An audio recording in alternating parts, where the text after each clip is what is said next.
Michael here from MyRod.com. I love the cars from the 1930s.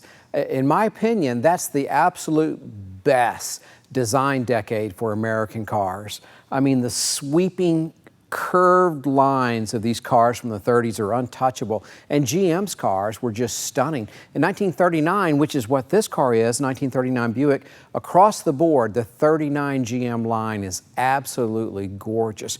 These cars are made of metal, and again, the design is so stunning. It was all done with a pencil and paper. None of the technology we have today was available back then. This came right out of someone's head and was ultimately transformed into really rolling art. They're just amazing cars, but what can you do with them? Not much in their original form. They're just not really practical in terms of performance, reliability, or safety for everyday driving. And that's why so many people are taking these cars and modifying them and making them safer, better performers, and more reliable. And that's what's been done here. In fact, it's dramatically modified, but it's hidden. It's done in such a way that it preserves what we fell in love with in the first place, and that's the factory look. And this is one gorgeous, very stock looking car. Just take a look at it. It really looks very much like it did the day it left its factory. It really has perfect factory fitting lines. It looks like a factory color. And when you get to the interior, it looks factory. But the fact is, it's not factory, none of it, but it's done close to the mark so that the casual observer or the uneducated eye would look at it and think it's a stock car. Now, the guy that commissioned this build had one goal in mind, and that was to preserve as close as possible a factory look while building into it hidden performance and giving a nod to the old American hot rod and old world craftsmanship. And that's what this car does throughout. Most of the performance that it has is very well hidden, and until you get behind the wheel and experience the car, you'll have no idea what's here. It's super impressive. Let's take a closer look at the body, paint, fit, and finish.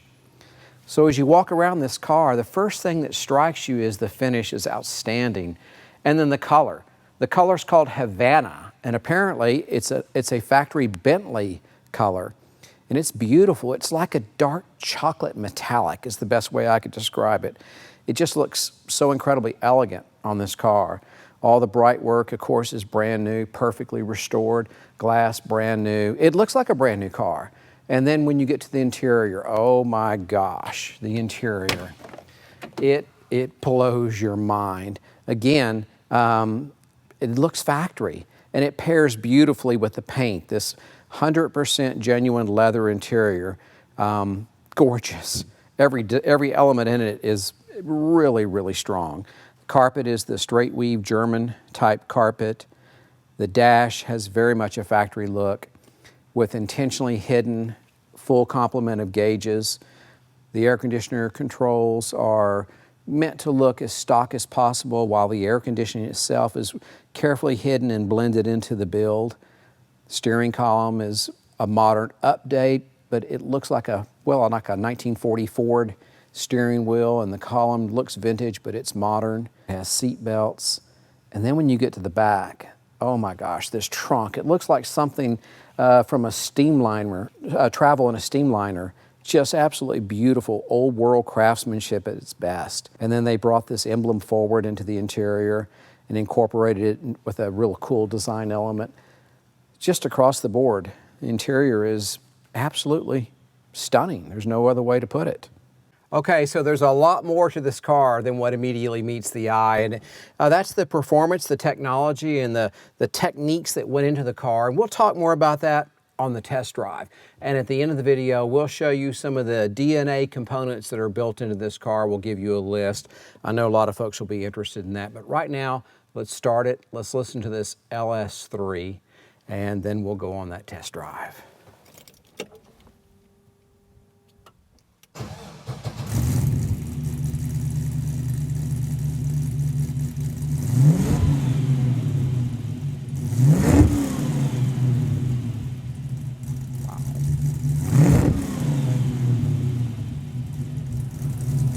All right, let's go on that test drive.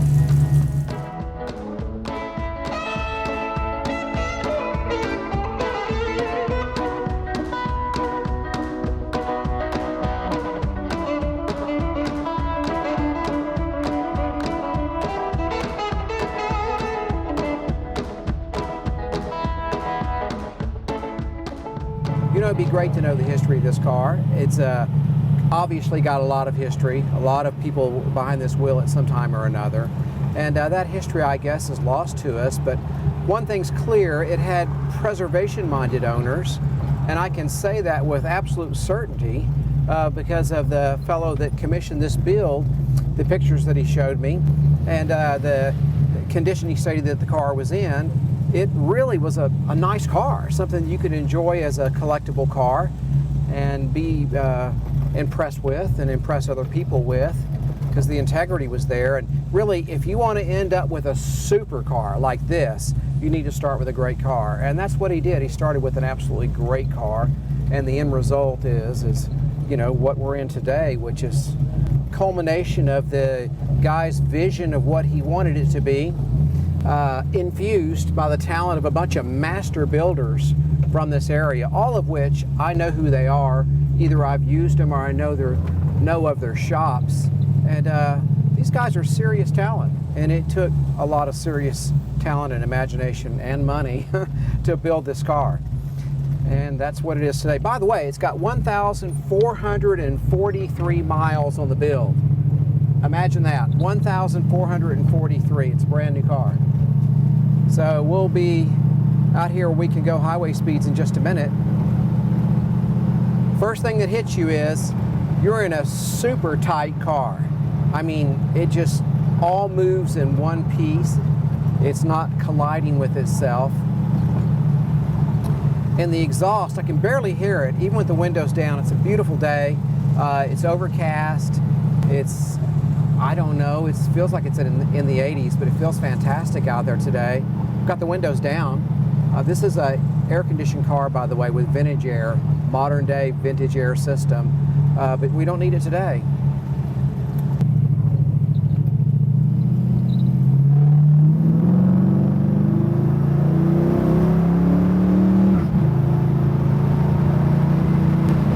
Okay, that's highway speed, just like that.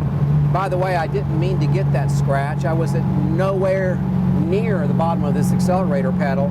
But this car has double the horsepower of what I'm used to. It's got like 525 horsepower, thereabouts. And I'm used to cars more like 250, maybe 300 horsepower. So it's got extreme horsepower, but it's mild. I mean, you can't tell you're riding a rocket. I guess if you push the accelerator all the way to the floor, you'll be able to tell. But that's for the proud new owner to do. Turn around up here, head back the other direction.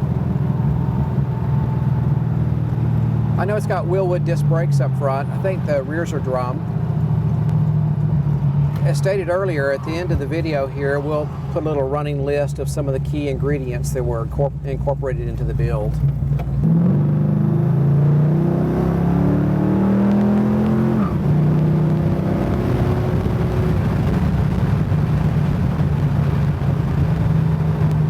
It has no problem going, that's for sure.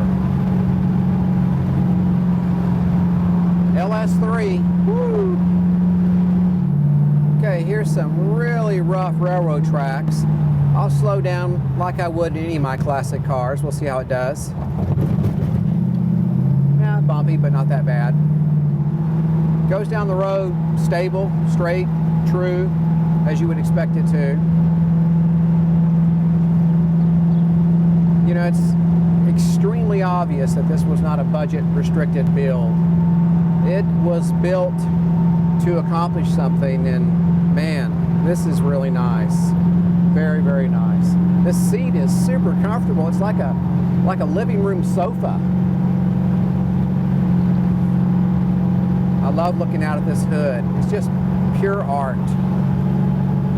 Cool car. 39 Buick Coupe Special.